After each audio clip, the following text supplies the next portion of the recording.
I have been in contact with my ex. I'm wondering whether my approach to him appeared to be needy or scared him away. The story you're about to hear is real. A real client working with David Holman to achieve extraordinary results. David has worked with high performers such as Olympic athletes and business owners, as well as those looking to develop meaningful relationships.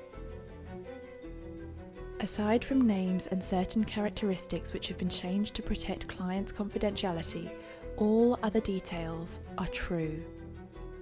This special season is brought to you by the Self-Belief Chief podcast.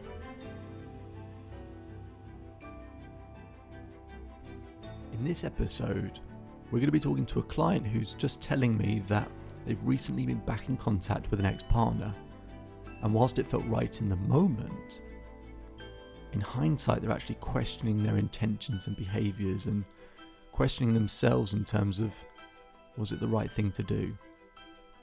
And we all might be able to relate to this experience where in hindsight it just doesn't feel right anymore. We're going to find out why she got back in contact with this ex-partner, but also design a version of herself, an identity that allows her to operate and function at her highest level. Let's get into the episode. And another thing, I've been honest with you, is I have been in contact with my ex for a few weeks.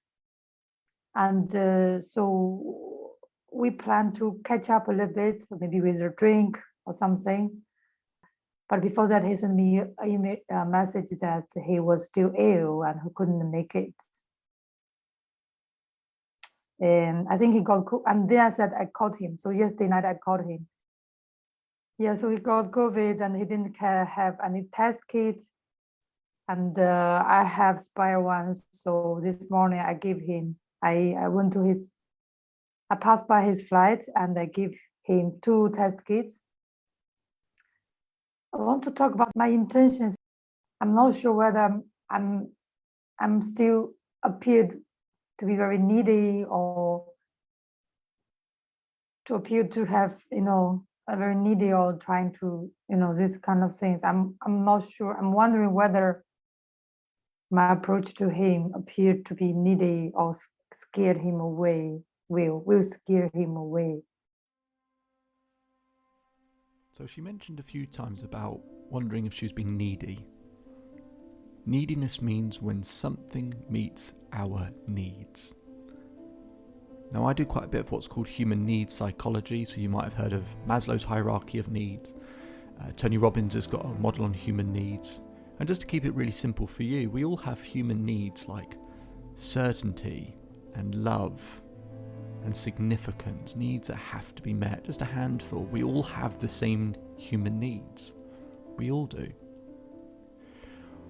Part of the reason why it's so difficult when a relationship ends is because usually they are the source of meeting all of our needs. They give us love, they give us certainty, they give us significance, they give us growth. And all of a sudden that's gone, and so our human needs that are being met at maybe 8s, 9s and 10s, all of a sudden, because they're not there, our human needs are maybe being met at 1s and 2s, and that's where that panicky feeling comes from. So part of my job going forward in the future with this client is to show them how to meet their own human needs better, because then we don't need someone quite as much. We just can enjoy being with someone or want to be with someone, but not need to be with someone. That need is basically a survival instinct, because at the beginning of time you needed a community or tribe of people in order to survive. Now that's not true anymore, but our brain is still built the same way. So that's what I'm going to be doing with her in the future. But one of the things I'm really curious about is what her intention is. She mentioned intentions a few times there, didn't she? I want to know if her intention is to be friends with this person, or is she trying to get back with this person?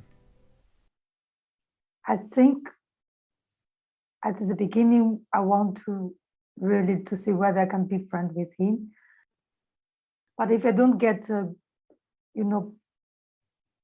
very positive. I don't get the positive response from him. I felt anxious, but I'm much better than before. It's like I felt less. I can adjust myself to not think about that, and I think I behaved better.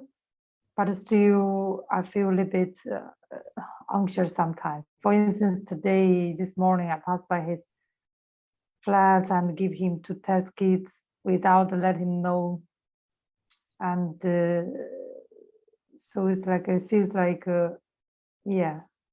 I feel like a little bit bad after that because I didn't give him any notification that I will pass by. I will knock his door and give him something. It's just like without any notification, because I intended to call him, but I was in a hurry to go to office because so I just I think it was a little bit rude. I want you to answer this as honestly as you can. If he said he wants to be back together with you, what would you say?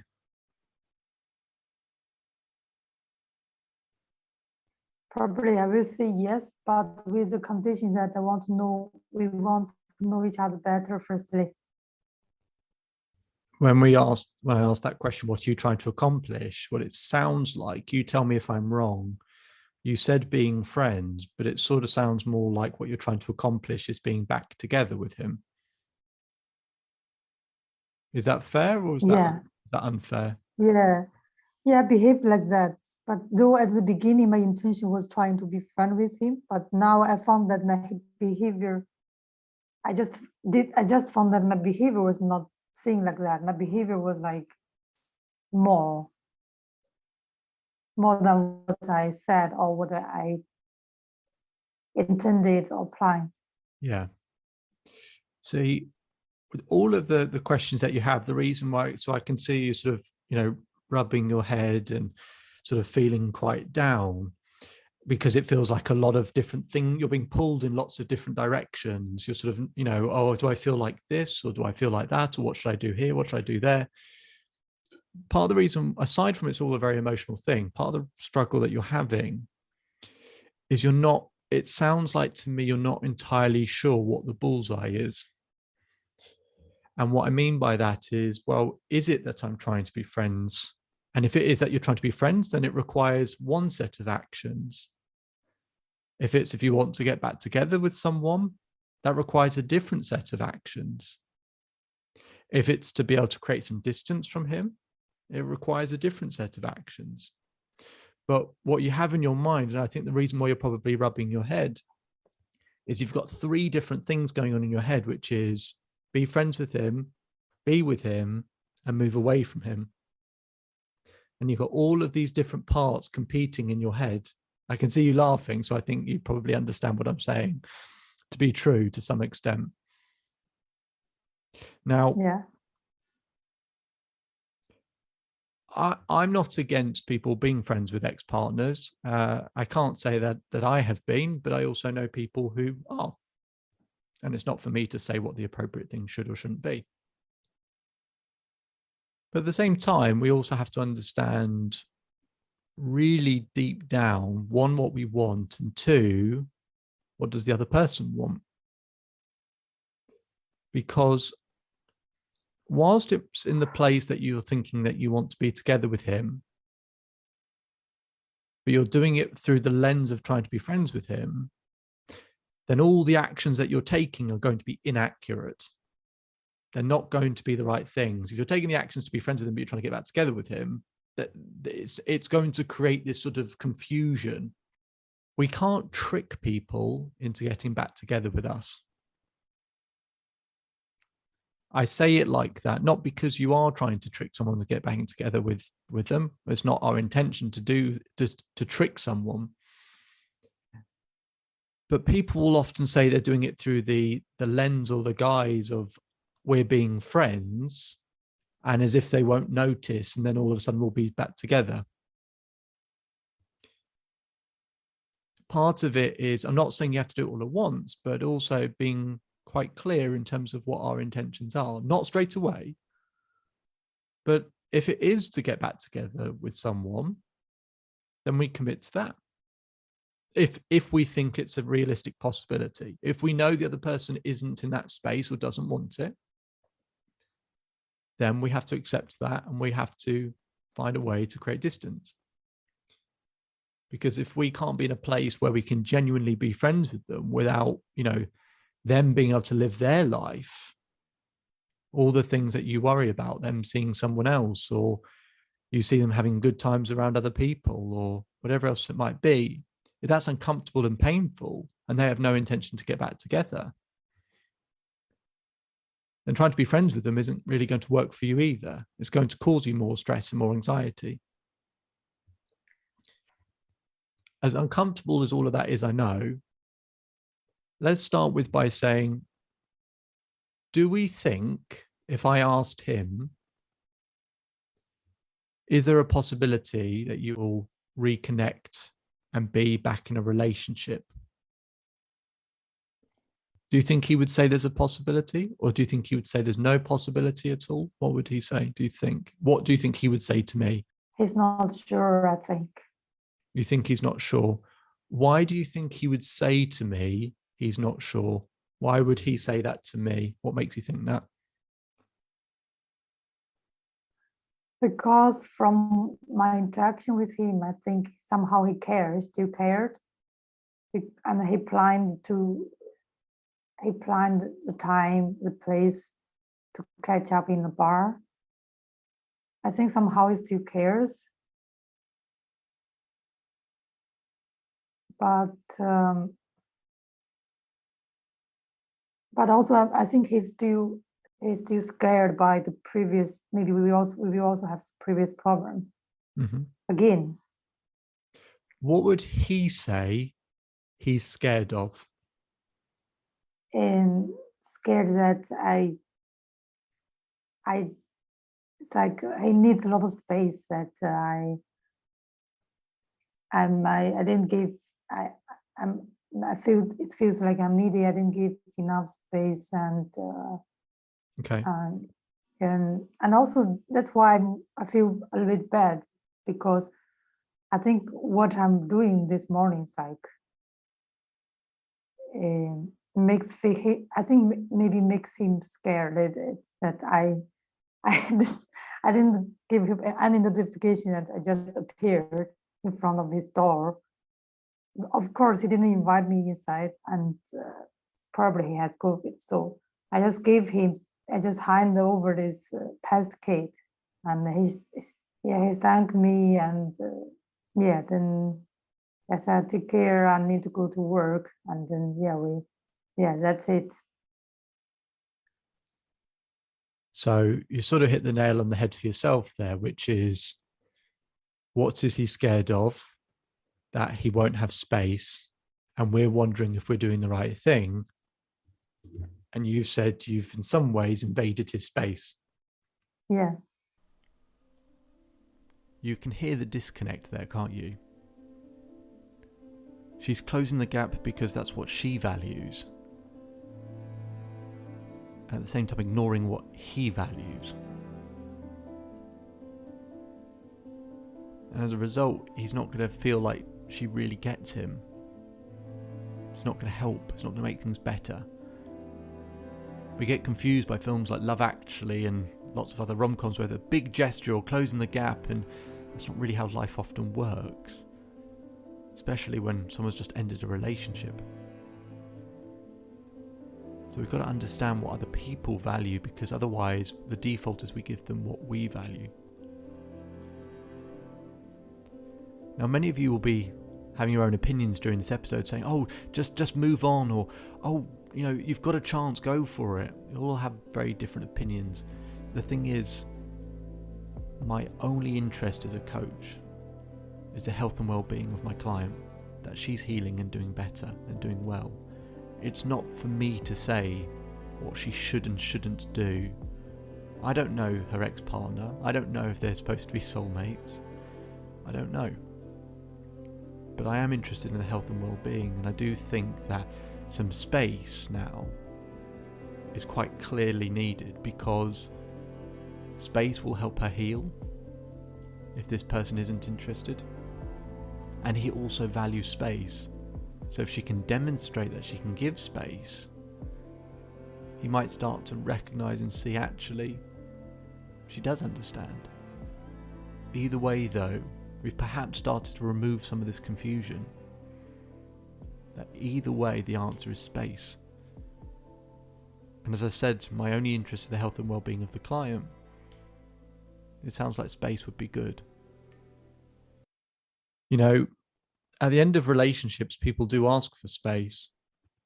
And we get confused because we see a load of rom-coms and movies and things where there's the big gesture or there's the thing that we do and it all makes things okay again. Whereas in reality, if it was the other way around, if we said, look, we want space from you, from someone, whether it's a friend or a partner or whoever, and that person was always there, we would find it quite annoying. Or most importantly, that they don't really understand. You don't want to be around people who don't understand. I think what's important here is two things. One, really being aware of what your intention is. And two, probably understanding that for any of the intentions, space is required. Because closing the space when you're trying to get back together with someone who is, you're saying, is scared about not having enough space is going to make it worse. Yeah.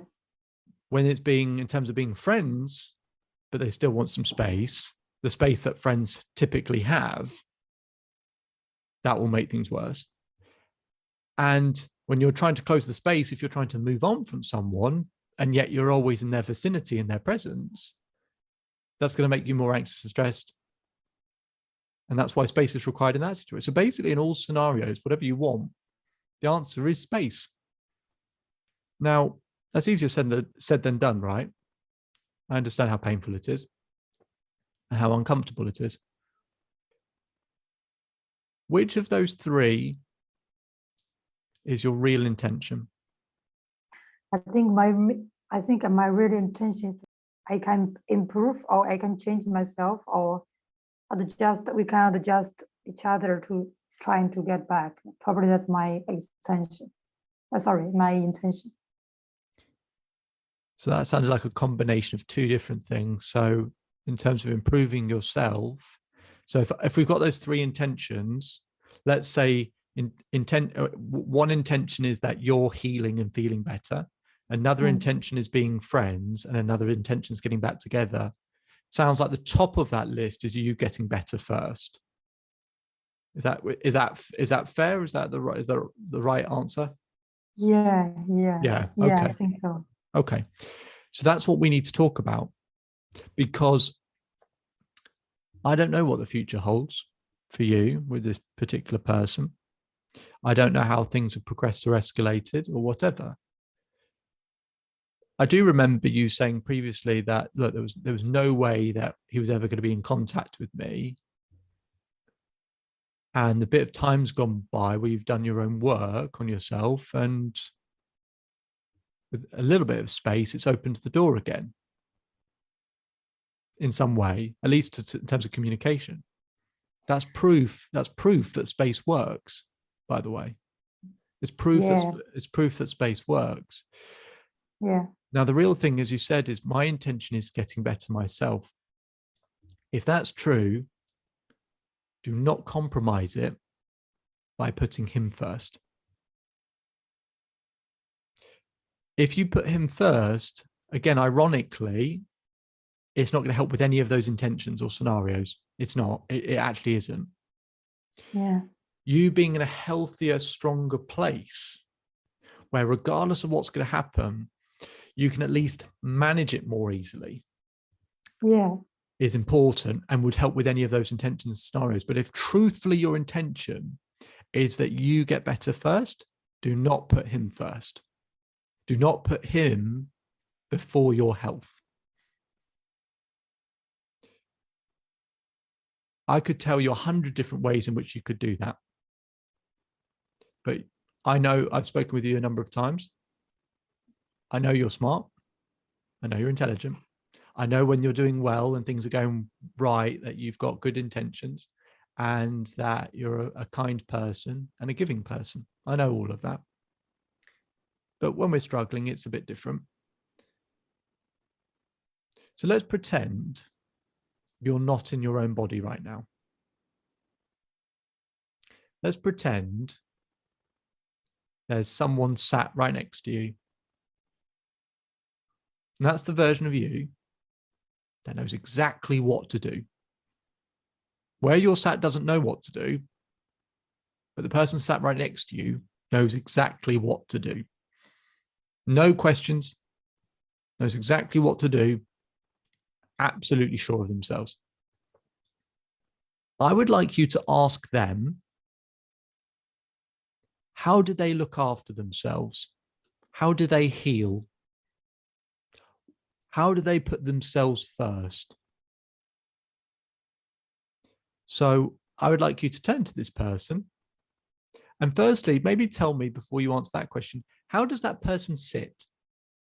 Someone who's really, confident, sure of themselves, healthy, feels good. How does that person next to you sit? You might be wondering, why on earth has David just asked, how does that person sit? Well, let me give you a bit of insight. There was a study done by Amy Cuddy from Harvard who found that when you adopt certain positions, it changes the hormone balance in the body. So if you stand like Superman or Superwoman with your hands on your hips, standing up straight, or you're lying back with your hands behind your head, and you do that for 2 minutes, it drops the cortisol, which is the stress hormone, by 25%, and it boosts the testosterone and oxytocin by 20%. So that's a 45% swing in your hormones in just 2 minutes. What the client is experiencing is a lot of cortisol, amongst probably other hormones, stress hormones that are probably taking over her body. And there's a phrase which is fear is physical. We try to work things out in our head, but actually when we're sad, stressed, anxious, fearful, you can feel it in your body, can't you? So how do you think we might want to make a change through our body, through our physiology, along with our focus on our language? So what I'm trying to get her to do here is see someone else achieving the results that she wants. Get an understanding of how that person sits, stands, because all of these things shift the body in a way, and as a result, change how we think and feel. So I'm going to get her to define this new identity who has everything solved, because it's hard to sometimes drag ourselves to become something, but it's easier to define an identity over there and step into it. So let's find out how she thinks this person would sit, how they would stand, and how they would behave.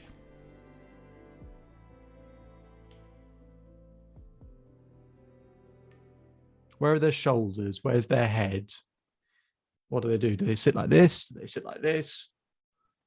How do they sit? You want me to this? Of course, it sits comfortably. Okay, they sit comfortably. Good. How do they breathe? Do they breathe, or do they breathe nice and deep? They breathe calm, I think. Breathe calm. Absolutely. Yeah, good. They breathe calm. They sit comfortably. Where's their chin? The chin should be horizontally. Horizontal. Good. Yeah, good. Good. What do they do? What do they do with their arms when they're sitting? Right. So their chin's horizontal. They breathe calmly. They sit comfortably. What do they do with their arms? Yeah, on the table or on the chair. Okay. Good. And what do they do with their feet? Do they have their legs crossed? Do they have their feet planted on the floor? Do they have their legs stretched out? What do they do? What does that person do? I think legs crossed. Legs crossed. Okay. All right. Give that version a name. Confidential. Yeah. Okay. Okay. We can go for that. Confidential. Okay. Yeah. Hello, Confidential. Nice to meet you. I've been speaking with a friend of yours for a little bit. and she's been a little bit nervous and anxious. She's been back in contact with an ex-partner. She doesn't know where she quite stands with this person. She thinks there might be a possibility of, making things work, but she doesn't know what she's trying to do at the moment. But confidential, you seem like someone that is confident, sure of themselves. The way you sit, you smile in a different way, you breathe in a different way, your chin's horizontal. You look sure of yourself. I want you to help your friend. Your friend has just said to me, I need to put myself first and my health first, and I need to know how to do that. Confidential, how can your friend do that? Because you look like you know how to do it. Keep doing sports Ah, and put these acts off a little bit. Not a little bit, let's say put these acts off for a while, create a space, and then focus on herself again, work and life. okay. Confidential, what sports do you play, just out of interest? Yeah, boxing. Boxing. Okay, great. Awesome. Okay. Some fighting spirit. I can see why you're a confident person. Okay. And you've said that she needs to create some space. Why does your friend need to create some space? Because her action not only brings anxiety to herself, but also brings pressure to her ex. Great answer. Causes her anxiety and puts pressure on him. Great answer. I think your friend will find that really, really helpful. Causes your friend anxiety and puts pressure on him. Causes her anxiety and puts pressure on him. So what you're saying is no one wins when you close the space. No one can win. He feels pressure. She feels anxiety. So confidential, we're going to spend a bit more time just to help your friend a bit more, because I think that's really, really helpful advice. Really helpful advice, because to know that neither party in that situation wins in that way. You said about focusing on work, you said about focusing on life would be helpful for your friend. Can you give her a plan to implement? At this moment, I don't have very detailed plans, but I think she need to keep on the things she has been done. She had been done for the first 1 or 2 months. You said, some of the things that she was doing earlier on were helpful, and actually it was getting her in a good place, a good position.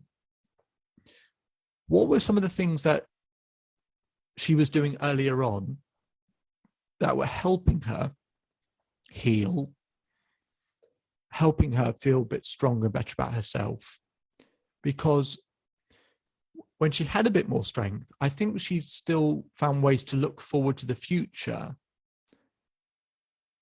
by having things in her life to look forward to that were aside from him.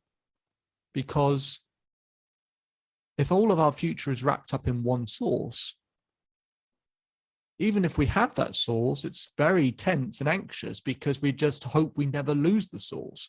Then we put that person or thing under too much pressure. What happens when there's too much pressure? Things break. So let's have a brief discussion about what the new strategy is. What would the strategy be? That's a good question. That's the thing. Actually, I think she is exploring. First being friends, give space, and then getting to know more about each other. I think it's a good strategy, but maybe she didn't, her self-control is not Yes. enough to implement this strategy. Understood. So we've got the right strategy, but we're not implementing it as well as we could be, or she's not implementing it as well as she could be doing. Okay, good. Yeah. What will help her, confidential, what would help her implement it more effectively and more efficiently? And I'll give you a bit of help as well, confidential, in the sense that at the moment, the reason we make decisions is if we associate pleasure or pain with it. We act if we associate more pleasure with doing one thing and more pain with doing something else. Essentially, what we want to do is associate more pain with the behavior we don't want to make and more pleasure with the behavior we do want to take. Now, I could really squeeze that, but before I even attempt to do that, because that will start to feel very uncomfortable, how can we associate more pleasure with implementing that strategy that she's got and more pain with disobeying that strategy? Confidential, how could she associate more pleasure with obeying the strategy and more pain with disobeying the strategy? The pain is my anxiety, and the pain is her anxiety. Her anxiety, yeah. Not your anxiety, Yeah. her anxiety. Yeah, good. Yeah. Her anxiety and her anxiety, her worries, and her focus on herself, on building up her own life. And the pleasure thing is she was challenging herself.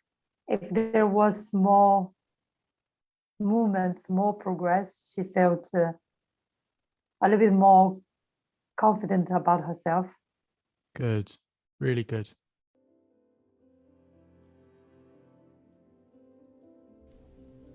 So in the last part of that conversation, she'd shifted her physiology to this new identity of confidential. And that's the beauty of changing your physiology, because it starts to change the way you think and feel. When we're happy, we smile, right? But science also shows that when we smile, it actually makes us happy. So shifting our physiology first, it doesn't mean it fixes and solves everything, but it helps us become more solution focused, changes the hormone balance in the body. And as you saw, she started to provide the answers for herself. I didn't have to do much. She started to convince herself that space was needed. She started to talk herself through that and some of the other things that, she needed to do, or confidential was saying what this other version needed to do. When we adopt this new identity, we've got an identity of someone that doesn't have all the strings and the baggage and can see it from a different vantage point, a different perspective. And we'll continue to develop that identity, because that will always be a place then she can go to when she doesn't feel quite as strong or as powerful or as decisive. She knows that she can adopt this identity, maybe not all the time, but she'll get used to it. She'll become more comfortable with it. And it's from this place that she can maybe make decisions that really help empower her. And the last thing that she mentioned, which is perfect, is she talked about focusing on her own progress and growth. When we come out of relationships, our growth can feel stunted for quite a while, but even if you just start developing in some other areas of life, whether it's your friendships or your career or your health or your spirituality or whatever it might be, your family, progress equals happiness. So finding growth in other areas, we start growing and then we start looking back and go, if I was still in that relationship, I would never have grown in this way and made progress in this area and achieved this. Isn't that interesting? And so we start to see a different way that life can be, because we all hold on to one picture of what we think a good life looks like, and when that picture gets torn up and thrown away, we think our life is over. But truthfully, there are 10 other pictures that we'd be perfectly happy with. Now, you don't have to see that picture straight away when you come out of a relationship, because it's hard. You don't have to see that straight away, but I'm just planting a seed now that will later grow into something. And that's what we've done in this conversation. I'll continue to work with her, show her how to shift that hormone balance, how to find a new picture, a new compelling future, how to meet those human needs we spoke about earlier, how to master her emotions better. There's lots of things we'll talk about, but this is a good step in the right direction. This new identity allowing her to help her heal and develop for herself. My name is David Holman. If you change today, today will change your life. So enjoy the rest of your day, enjoy the rest of your life, and I'll speak to you again soon.